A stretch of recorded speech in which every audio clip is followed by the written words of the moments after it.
Hello student, आज आगे बढ़ते हैं बेटा। जितना पढ़ाया मैंने आपको पिछली क्लासेस में, अब आगे पढ़ाना शुरू करते हैं। देखिए, अभी तक मैंने आपको जो इक्वेशन पढ़ाई थी, लाइक आर को अगर एक कोई रिएक्शन है ए टेंड्स टू बी, यहाँ पे ए जो है रिएक्टेंट है, बी जो है प्रोडक्ट है, तो जो ये इक्वेशन है ये कहलाती है डिफरेंशियल, सॉरी, इससे इक्वेशन से रेट लॉ बनेगा। इसे मान लेते हैं रेट लॉ है R equal to K into concentration of A की power P and concentration of B की पावर क्यू। जैसे आपको मैंने रेट लॉ के बारे में पढ़ाया था। तो जो ये इक्वेशन है, इस इक्वेशन को हम लोग बोलते हैं डिफरेंशियल रेट इक्वेशन। और इससे अगर हमें इंस्टेंटेनियस रेट निकालना है तो इसके लिए हमें टेंजेंट का इस्तेमाल करते हुए बताया था आपको कि स्लोप ऑफ टेंजेंट निकाल के हम लोग कंसनट्रेशन वर्सेस टाइम ग्राफ में हम लोग इसका कंसनट्रेशन रेट ऑफ रिएक्शन निकाल सकते हैं। लेकिन ये हर एक रिएक्शन के लिए पॉसिबल नहीं होता है रेट लॉ और ऑर्डर ऑफ रिएक्शन निकालना, इससे बहुत डिफ़िकल्ट होता है। तो इस प्रॉब्लम को सॉल्व करने के लिए इंटीग्रेटेड रेट ऑफ इक्वेशन बनाई गई, जिससे हम लोग जो आंकड़े दे रखे होते हैं, जो डेटा दे रखा होता है, उस डेटा के थ्रू हम लोग वैल्यूज़ को निकाल सकते हैं। तो आप इस सिलेबस में केवल 2 रिएक्शन हैं, जीरो ऑर्डर और फर्स्ट ऑर्डर, जिसके लिए हम लोग इंटीग्रेटेड रेट ऑफ इक्वेशन बना सकते हैं। कैसे बनाते हैं देखिए ध्यान से। ये एक रिएक्शन देखिए आपको यहाँ पे देखिए एक रिएक्टेंट है आर, जिससे बन रहा है प्रोडक्ट। ओके, अब चूंकि ये जीरो ऑर्डर रिएक्शन है तो इसके लिए जो बनेगा रेट लॉ वो सिंपल से बनेगा are equal to K into, sorry फिर से बताऊँ मैं साफ है थोड़ा सा, are is equal to K into, यहाँ पे आर जो है रेट है और जो रिएक्टेंट है वो आर है, कंसंट्रेशन ऑफ आर की पावर 0। ओके, इसको फिर से लिखते हैं अच्छे से। Rate is equal to, R में कंफ्यूज हो गया आप, rate is equal to K into R की कंसंट्रेशन ऑफ आर की पावर 0, क्योंकि ये जीरो ऑर्डर रिएक्शन है। तो अब आर की कंसंट्रेशन पावर 0 है, इसका मतलब क्या हुआ, रेट इक्वल टू के। ओके, तो चूंकि ये जीरो ऑर्डर रिएक्शन है इसलिए रेट इक्वल टू क्या होगा, के होगा। और हम सब जानते हैं बेटा कि जो रेट होता है उसका फॉर्मूला होता है आर इज इक्वल टू, या रेट इज इक्वल टू, ये देखिए यहाँ दिया हुआ है, rate is equal to minus D R upon D T. इसके बारे में यहाँ पढ़ा चुका हूँ, माइनस साइन क्यों लगा है ये पढ़ा चुका हूँ आपको।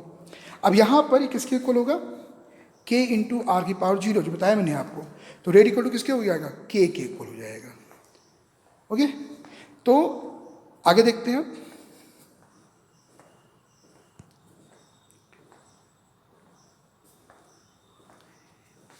तो इक्वेशन क्या बन जाएगी, अब इक्वेशन बन जाएगी D concentration of R upon D T is equal to minus K, है ना, क्योंकि N2 1 हो जाएगा, यहाँ पे देख सकते हैं आप। तो अब इसको हम इसके साथ कर दें मल्टीप्लाई, तो ये इक्वेशन बनेगी D R is equal to minus K into D T. अब जो इक्वेशन बनी हम लोग को मिली, उसका हम करने जा रहे हैं इंटीग्रेशन। ये देखिए, तो इंटीग्रेशन साइन जानते हो आप लोग कि जब भी इंटीग्रेशन करेंगे तो लास्ट में एक इंटीग्रेशन कांस्टेंट आता है, जो कि यहाँ पे आई है। ओके, अब इस आई की वैल्यू निकालने के लिए क्या करेंगे, हम लोग इनिशियली स्टेज पे जाएंगे जब टाइम कितना होगा, 0 होगा।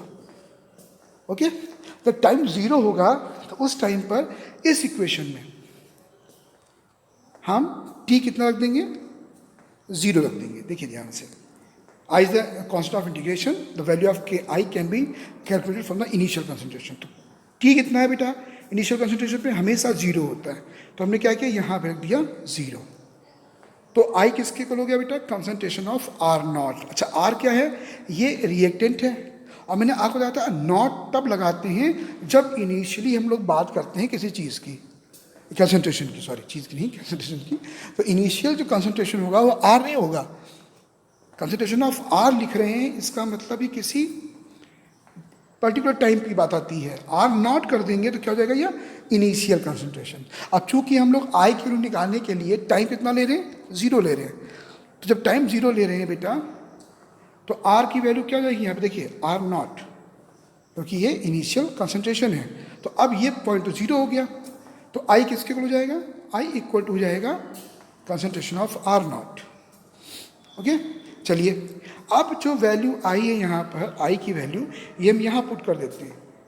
तो आर इक्वल टू क्या होगा, minus K T plus concentration of R naught, मतलब इनिशियल कंसंट्रेशन। इस इक्वेशन को सॉल्व करने पर हम लोगों को जो मिलेगी इक्वेशन लास्ट में, वो कहलाएगी integrated rate equation for zero order, जो कि नीचे बॉक्स में दे रखी है। क्या है, K is equal to concentration of R minus R naught minus concentration of R upon T. Understand, ये आपकी इंटीग्रेटेड जीरो ऑर्डर रिएक्शन है। इससे हम लोग डेटा का दे रखा है कि, अब सिंपल सी बात है, अगर न्यूमेरिकल दे रखा है आपको कि स्टार्टिंग में जो कंसंट्रेशन है वो मान लीजिए टाइम लेते हैं यहाँ पर, और ये हम ले लेते हैं कंसंट्रेशन। ओके, अब यहाँ पर हम लेते हैं 0 सेकेंड, मतलब इनिशियल कंसंट्रेशन मान लीजिए 20 मोल पर लीटर है, तो ये क्या हो जाएगा, ये हो जाएगा आर नॉट। ओके, और फिर 5 सेकेंड के बाद ये 18 मोल पर लीटर रह जाता है, तो ये क्या हो जाएगा, कंसंट्रेशन ऑफ आर। तो अगर इस रिएक्शन की हमको रेट ऑफ रिएक्शन निकालनी है, तो हमें आर नॉट की वैल्यू पता है, हमें आर की वैल्यू पता है, हमें टी कितना मिला है यहाँ पे, 5 सेकेंड, 5 मिनट, 5 आवर्स, जितना दे रखा है वो आप वैल्यू यहाँ रखेंगे। तो आपके पास क्या क्या आ गया, आपके पास आर नॉट भी आ गया, आर भी आ गया, टी भी आ गया। इस तरीके से आप आराम से किसी भी जीरो ऑर्डर रिएक्शन के लिए रेट ऑफ रिएक्शन या रेट कांस्टेंट निकाल सकते हैं। ओके, चलिए अब आपने सुना होगा हाफ लाइफ के बारे में। हाफ लाइफ वो टाइम पीरियड होता है जिसमें कोई भी सब्सटेंस अपनी इनिशियल वैल्यू का आधा हो जाता है। तो हाफ लाइफ जो होती है उसको हम रिप्रेजेंट करते हैं टी हाफ से, टी और सफिक्स में हाफ। ओके, तो साफ करता हूँ उसको, मैं अच्छे से लिख देता हूँ, टी 1/2, टी हाफ लाइफ को टी हाफ से रिप्रेजेंट करते हैं। तो अगर इसमें हम एक रिलेशन निकालना चाहें कि रेट कांस्टेंट और हाफ लाइफ टाइम पीरियड में क्या रिलेशन होगा, तो देखिए ध्यान से, अगर हम हाफ लाइफ और रेट कांस्टेंट में निकालना चाहते हैं रिलेशन, तो हम मान लें कि अगर आर नॉट,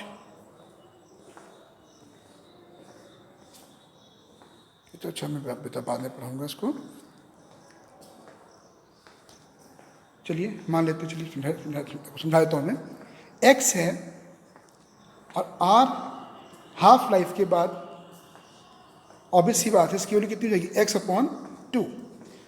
टी कितना हो जाएगा, टी हो जाएगा टी हाफ, क्योंकि हम लोग किसकी बात कर रहे हैं, हाफ लाइफ पीरियड की बात कर रहे हैं।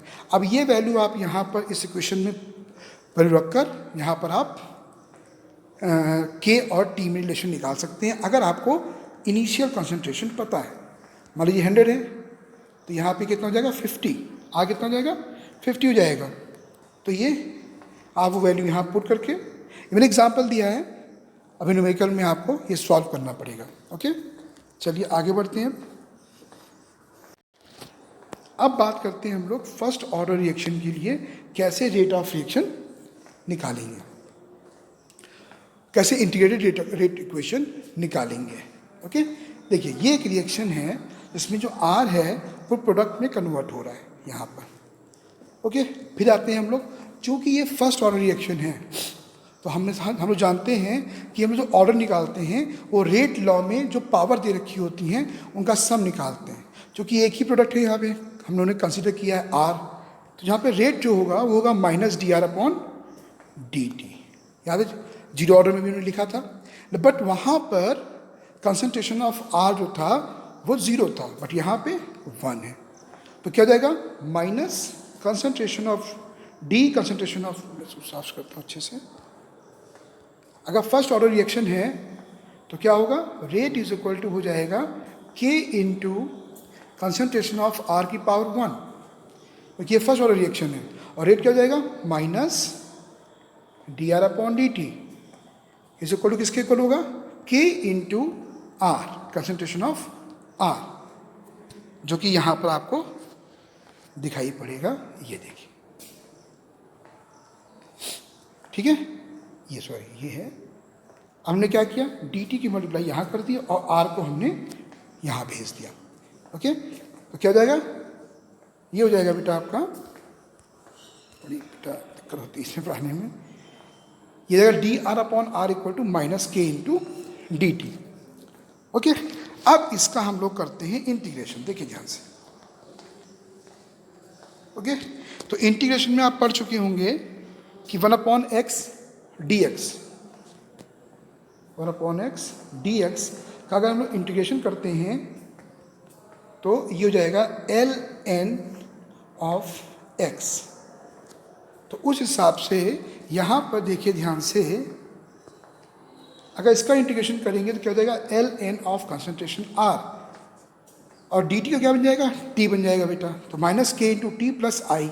अब वही तरीका, i निकालने के लिए हमको लेना पड़ेगा इनिशियल, और इनिशियल का मतलब ये हुआ कि टाइम जो है वो 0 होगा, और जो कंसंट्रेशन ऑफ r है ये हो जाएगा कंसंट्रेशन ऑफ r नॉट। देता हूँ मैं, concentration of r is equal to concentration of r naught, मतलब इनिशियल कंसंट्रेशन कब, जब टाइम इक्वल टू 0 है, ताकि हम i की वैल्यू निकाल सकें। तो जब ये वैल्यू सारी यहाँ पे पुट की जाएंगी इस इक्वेशन में, तो यहाँ पे r जाएगा r नॉट, t हो जाएगा 0, और यहाँ पे देखिए i की वैल्यू क्या आ गई, ln into concentration of r not. Okay, अब हम i की वैल्यू यहाँ पुट कर देते हैं इस इक्वेशन में, तो ये इक्वेशन बन जाएगी बेटा आपकी, ये देखिए इस i की वैल्यू हमने यहाँ पुट कर दी, ये इक्वेशन बन गई, ln r is equal to minus K T plus ln r naught. अच्छा याद रखिएगा आप लोग, एक फार्मूला होता है, लॉग में भी होता है ln में भी होता है, कि log a ln a minus ln b, ये इक्वल टू होता है ln a अपॉन b। यही लॉग में फार्मूला होता है, कुछ फार्मूले बोल रहा हूँ, लिख लो बेटा आप लोग, log a into B, log a into log b, ये होता है log a plus b, log a into b is equal to log a plus log b, log a upon b is equal to होता है log a minus log b। और एक जो सबसे important है बेटा, मैं लिख के देता हूँ आपको, ln या log एक ही चीज़ है बेटा, log में बेस 10 होता है बस, ठीक है, a की पावर b, ये हो जाएगा b log a, ठीक है। और साफ लिख देता हूँ मैं, ln या log a की पावर b में क्या होता है, b ln a हो जाएगा या log a हो जाएगा, इसको नोट कर लीजिए। तो मैंने 3 बताया आपको, log a into B is equal to log a plus log b, log a upon b होता है log a minus log b, और log a की power b is equal to जाएगा b log की पावर log a। अब जहाँ log है वहाँ ln भी इस्तेमाल करेंगे तो कोई फर्क नहीं पड़ेगा। तो अब क्या किया बेटा, यहाँ पर इंटीग्रेशन क्वेश्चन में इस वैल्यू को हमने इधर माइनस कर दिया, इधर लेके तो माइनस हो जाएगा, फिर इस माइनस को कंट्रोल सॉल्व करने के लिए हमने क्या कर दिया, ln r को आगे ले गए, r को बाद में रखा, मतलब ये मैथमेटिकल सिंपल सा एक कैलकुलेशन है। इससे क्या हुआ कि ये बन गया बेटा आपका ln a minus ln b। बताया था आपको कि ln a minus ln b ln a upon b होगा। अब चाहे इसको आप ln a upon B equal to ln a minus ln b कर लीजिए, और चाहे ln a minus ln b equal to ln a upon b कर लीजिए, एक ही चीज़ है। तो ये आपकी क्वेश्चन बन जाएगी। तो इससे जो k की वैल्यू आएगा, फार्मूला आएगा k का, वो फार्मूला आएगा ये, k equal to 1/t ln r naught upon r। Okay, this is the integrated equation. But log की टेबल हर जगह अवेलेबल रहती है, और लॉग सिखाया भी गया है आप लोगों को देखना। तो इस ln को लॉग में कन्वर्ट करने के लिए हम लोग यहाँ पर देखिए ध्यान से 2.303 से कर दी गई मल्टीप्लाई। तो 2.303 से मल्टीप्लाई करने पे क्या बना formula, k is equal to 2.303, और ln की जगह पर लॉग आ गया। ये आपकी first order equation, integrated first order reaction हो जाएगी। ओके। अब इसके लिए हम लोग करते हैं हाफ लाइफ के लिए। यहाँ पे भी जो हाफ लाइफ होगा उसको जो टी होगा उसको हम रिप्रेजेंट करेंगे टी हाफ से। ओके। अब मान लेते हैं कि इनिशियल कंसंट्रेशन ए नॉट अगर एक्स है और हाफ टाइम है, जो कंसंट्रेशन ऑफ ए होगा वो x/2 हो जाएगा। तो अगर वैल्यू रखेंगे यहाँ पर तो k इक्वल टू क्या हो जाएगा 2.303 upon T half into log are not कितना हो जाएगा x, और ये x/2 हो जाएगा। ओके। तो जो इक्वेशन बनेगी वो इस टाइप की बनेगी। देखिए बेटा ध्यान से आपको, k is equal to 2.303 upon T half into log concentration x दिया था हमने initial concentration, x/2, x cancel out, तो k equal to 2.303 upon T half into log 2। Okay. अब आपको कुछ चीज़ें लिख लीजिए बेटा, आपको जो बहुत बेसिक चीज़ें हैं। लॉग 2 की वैल्यू होती है 0.3010, ठीक है। लॉग 3 की वैल्यू होती है 0.4771। ओके। तो इस तरीके से आपको लॉग 2, 3, 5, 7 अगर याद कर लोगे, मैं एक लॉग पे अलग बना दूंगा टेबल, अगर बच्चों को नहीं समझ में आएगा तो एक लॉग टेबल के लिए अलग वीडियो बना दूंगा, ठीक है, ताकि आप लोगों को समझ में आ जाए, उससे हम निकाल सकते हैं। फिलहाल लॉग 2 की वैल्यू रखेंगे 0.3010।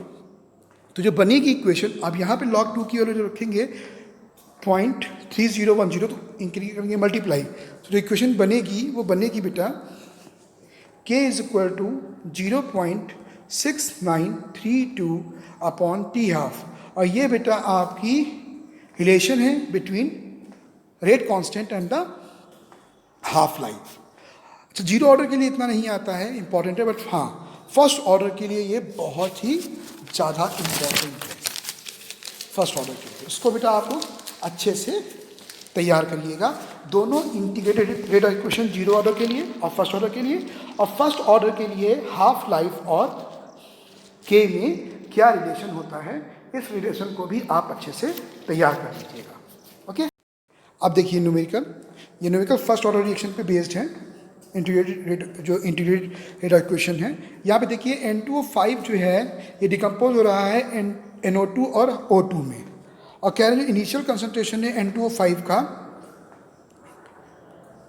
वो है 1.24। तो आपको जो R नॉट दे रखा है, कंसंट्रेशन ऑफ R नॉट, वो 1.24 इंटू 10⁻⁻² दे रखा है। टाइम दे रखा है 60 सेकेंड। ओके। और कह रहे हैं कि 60 मिनट्स के बाद जो कंसंट्रेशन बनना है वो बनना है 0.20, और रेट कांस्टेंट निकालना है। तो आपको पता है इंटीग्रेटेड रेट इक्वेशन क्या है, k is equal to 2.303 upon T into log concentration of R naught upon concentration of R। अब आपको R नॉट दे रखा है, R दे रखा है, T किलो दे रखी है, आप इसको सॉल्व कर सकते हैं आसानी से। याद रखिएगा 3 नंबर का न्यूमेरिकल अगर आता है तो 1 नंबर आपको यहाँ मिलेगा जब आप इसका लिखेंगे फार्मूला, 1 नंबर आपको यहाँ मिलेगा जब आप इसकी सारी वैल्यू आइडेंटिफाई करेंगे, और 1 नंबर आपको यहाँ मिलेगा जब आपका आंसर सही होगा। सिमिलर ये भी क्वेश्चन आपको दे रखी, न्यूमेरिकल दे रखा है, इसको आप लोग अपने आप सॉल्व करेंगे, और ऐसे ही न्यूमेरिकल मैं कुछ और भी भेजूंगा अभी आपको आगे सॉल्व करने के लिए। अब ऐसे न्यूमेरिकल बेटा खूब आते हैं एग्जाम में, जो ये न्यूमेरिकल दिख रहा है आपको, बहुत ही इंपॉर्टेंट रिएक्शन आप मान सकते हैं, इसको क्वेश्चन मान सकते हैं, मान सकते हैं, है ही इंपॉर्टेंट क्वेश्चन। इसमें ये दे रखा होगा कि इस पर्टिकुलर टाइम में कोई रिएक्शन जो फर्स्ट ऑर्डर की है वो इतने % कंप्लीट होती है। जैसे मान लीजिए कि 50 मिनट में 50% कंप्लीशन कंप्लीट होती है, तो 75% कंप्लीट में कितनी टाइम लगेगा। इस अब जो रिएक्शन बता रहे हैं ये कह रहे हैं कि एक फर्स्ट ऑर्डर रिएक्शन है जो 20 मिनट्स में 25% डिकम्पोज होती है, तो इसको 75% रिएक्शन कंप्लीट करने में कितना समय लगेगा। ठीक है। तो यहाँ पर देखिए जो 2 इक्वेशन है, यहाँ पे को 2 बार फॉर्मूला यूज़ करना पड़ेगा। एक बार तो जो रिएक्शन दिखा रहे हैं इतने % कंप्लीट हो गई है, और दूसरी वो रिएक्शन फार्मूला इस्तेमाल करना पड़ेगा जहाँ पर समय पूछ रहे होते हैं या इस समय में कितना डिकम्पोज होगा ये पूछेंगे। तो पहले देखते हैं बेटा हम लोग, जो हम लोगों को इन्फॉर्मेशन दे रखी है 20 मिनट्स में 25%, ये फार्मूला यहाँ देखिए लिखा हुआ है। अब टी कितना दे रखा है 20 मिनट्स, अब कह रहे हैं 25% डिकम्पोज हुआ है, तो बचा कितना है, तो इन्होंने क्या किया है यहाँ पर ए मान लिया है। लेकिन आप चाहो तो यहाँ पर 100 मान सकते हो, तो अगर 100 मान लोगे बेटा तो ए नॉट, अगर 100 मानोगे तो ए अपने आप 75 हो जाएगा। अगर इनिशियल कंसंट्रेशन इन्होंने ए माना है तो आप 100 मान सकते हो। ओके, तो अगर आप 100 मान लोगे तो ईजी हो जाएगा। ए नॉट इक्वल टू कितना जाएगा 100 और ए हो जाएगा कितना 25% कंप्लीट हुआ है तो 75 बचा। अब वो वैल्यू यहाँ रख दोगे आप, ठीक है। इसको रखने से क्या होगा बेटा कि हम लोगों को रेट कांस्टेंट के की वैल्यू मिल जाएगी, कितनी है 0.0144 पर मिनट, जो कि यहाँ पे 20 मिनट से रखा है।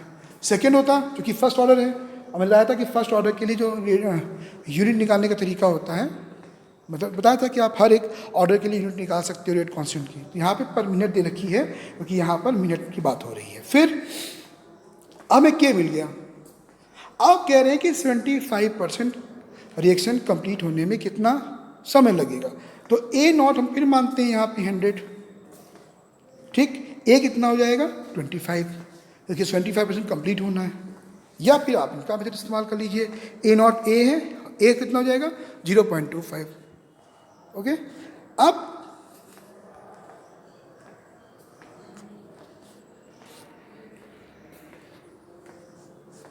देखिए ध्यान से, ये जो क्वेश्चन दे रखी है यहाँ पर, इसको सॉल्व करने पर हम लोगों को समय पता लग जाए कितना है 96.3 मिनट। ओके, टाइम यहाँ पे इतना निकल आएगा। ओके, थोड़ी डिफ़िकल्टी हो रही है मुझे, बट आप लोग सिंसियर हैं। अगर कोई दिक्कत आपको लगती है तो यू कैन आस्क मी, मैं इन पे बेस्ड क्वेश्चन और भी दूंगा आपको, और जिसको प्रॉब्लम है वो मुझसे पूछ सकता है। हाँ, जिनको टॉपिक नहीं समझ में आ रहे हैं, मैं पढ़ा रहा हूँ ऑनलाइन, अभी 3-4 बच्चे हैं जिनको कोई प्रॉब्लम कंफर्म करना था, तो मैं उनको ऑनलाइन पढ़ा रहा हूँ। तो अगर कोई टॉपिक समझ में नहीं आ रहा है आपको तो प्लीज़ लेट मी नो, लेकिन मैं पढ़ाऊँगा उन्हीं बच्चों को जो मुझसे प्रॉब्लम, अगर पूरी क्लास बोलेगी मैं पूरी क्लास को पढ़ाऊँगा, क्योंकि कुछ बेटा ऐसे 32 बच्चे हैं जो शेयर कर देते हैं आगे लिंक, तो उसमें ऐसे लोग आ जाते हैं जो बेटा पढ़ाने नहीं देते हैं, ठीक है। बट हाँ, मैं रेडी हूँ, अगर जितने बच्चे मुझसे बोलेंगे पूरी क्लास मुझे मैसेज करेगी तो मैं उन्हीं बच्चों को एंटर करने दूंगा। ओके, मैं टाइम डिसाइड कर दूंगा, डेट डिसाइड कर दूंगा। मैंने परसों ही पढ़ाया था और मैं आज ही पढ़ाने जा रहा हूँ ऑनलाइन 12 बजे, ठीक है। तो अगर किसी को दिक्कत हो रही है पूछने में तो मुझसे पूछ सकता है, ठीक है, और ऑनलाइन आ सकता है। लेकिन मैं उन्हीं को बेटा अलाउ करूँगा जो मुझसे बोलेंगे कि सर मुझे पढ़ा दीजिए, रिवाइज़ करा दीजिए, मैं उनको रिवाइज़ करा दूँगा। ओके, अगर कभी भी ऐसा नहीं कि आज छूट गया तो कल ही रिवाइज़ कराऊंगा, मैं हमेशा पढ़ाने के लिए तैयार हूँ, बट मैं पढ़ाऊंगा सब बच्चों को एक साथ ही, ठीक है। जैसे आज पढ़ा रहा हूँ, फिर मैं कल ही पढ़ा सकता हूँ, फिर मैं मंडे को पढ़ा सकता हूँ, सैटरडे मंडे पढ़ा सकता हूँ। संडे को घर पे बोर्ड नहीं है बेटा तो पढ़ाने में दिक्कत होगी। ओके, तो जो टॉपिक नहीं समझ में आ रहे लेट मी नो, मैं समझा दूंगा। ओके, चलिए, thank you, all the best.